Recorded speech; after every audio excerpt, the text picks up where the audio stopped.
Hi friends. ஒரு current affairs ஒண்ணு பார்க்க போறோம். சககாரி பேங்க் ஷம்த நிர்மான் அதாவது மிஷன் சக்ஷம் அப்படின்றது. இத பத்தி தான் நம்ம வந்து ஃபுல்லா பார்க்க போறோம். ரொம்ப முக்கியமான ஒண்ணு.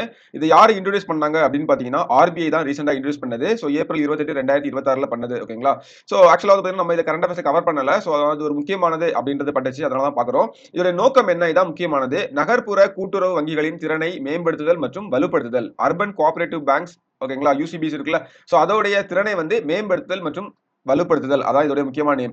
ஆல்ரெடி நம்ம பார்த்த மாரி இதோட முழு வடிவம் பார்த்தீங்கன்னா, சக்ஷம் அப்படின்றது சககாரி பேங்க் ஷம்த நிர்மான் அப்படின்றது. அதாவது திறமையான வங்கிகளை உருவாக்குதல் அப்படின்றது தான் இதோட பேரு. திறமையான வங்கிகளை உருவாக்குதல். முக்கிய நோக்கங்கள் பார்த்தீங்கன்னா, ஃபர்ஸ்ட் வந்து நிர்வாகத்திறன். அதாவது கூட்டுறவு வங்கிகளுடைய மேலாண்மை மற்றும் செயல்பாட்டு திறனை வந்து மேம்படுத்தல். அதே மாரி பார்த்தீங்கன்னா, கம்ப்ளைன்ஸ் கல்ச்சர் அதாவது இணக்க கலாச்சாரம். ரிசர்வ் வங்கியினுடைய விதிமுறைகளை சரியா பின்பற்றுறாங்களா அப்படின்றத உறுதி செய்தல்.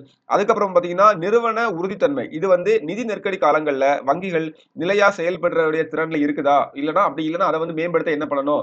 அதான் வந்து நிறுவன உறுதித்தன்மை. ஓகேங்களா? அதே மாரி பார்த்தீங்கன்னா, தொழில்முறை வளர்ச்சி. அதாவது வங்கி ஊழியர்கள் மற்றும் நிர்வாகிகளுடைய பணித்திறனை உயர்த்துவதற்கு. ஓகேங்களா? அதாவது நமக்கு பேங்கிங் தொழில் ரீதியா அவங்கள எப்படி வந்து இம்ப்ரூவ் பண்ணலாம் அப்படின்றது. இதெல்லாம் தான் இதோடைய முக்கிய நோக்கங்களா இருக்குது. அடுத்து முக்கிய அம்சங்கள் அப்படின்னு பார்த்தீங்கன்னா, ஃபர்ஸ்ட் வந்து பயிற்சி இலக்கு. சுமார் 1.4 லட்சம் பங்கேற்பாளர்களுக்கு பயிற்சி அளிக்க திட்டமிட்டிருக்காங்க. இதுல யாரெல்லாம் கலந்துப்பாங்க இந்த பயிற்சியில அப்படின்னு பார்த்தீங்கன்னா, ஃபர்ஸ்ட் வந்து போர்ட் ஆஃப் டைரக்டர்ஸ் அதாவது இயக்குனர்கள் குழு. அடுத்தது மூத்த மேலாண்மை அதிகாரிகள் கலந்துப்பாங்க.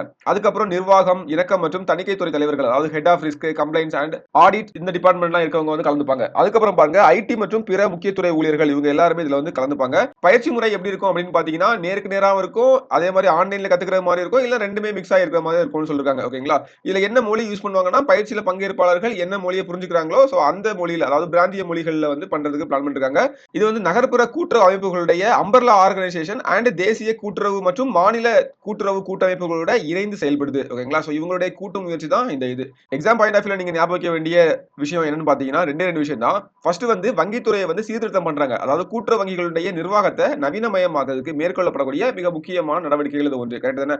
அதே மாதிரி நிதி ஸ்திரத்தன்மை. அதாவது கூட்டுறவு வங்கிகள் சிறு வணிகர்களுக்கும் நடுத்தர வர்க்கத்தினருக்கும் மிக முக்கியமானவைகளா இருக்குது. கரெக்ட்டா? இப்போ இந்த மிஷன் வந்து பாத்தீங்கன்னா, அந்த வங்கி மோசடிகளை குறைக்கிறதுக்கும், வாடிக்கையாளர்கள் அதிகமான நம்பிக்கை பெறதுக்கும் இது வந்து ஹெல்ப் பண்ணுது அப்படின்னு சொல்றாங்க. ஓகேங்களா? அந்த வகையில இது வந்து பாத்துக்கோங்க முக்கியமானது.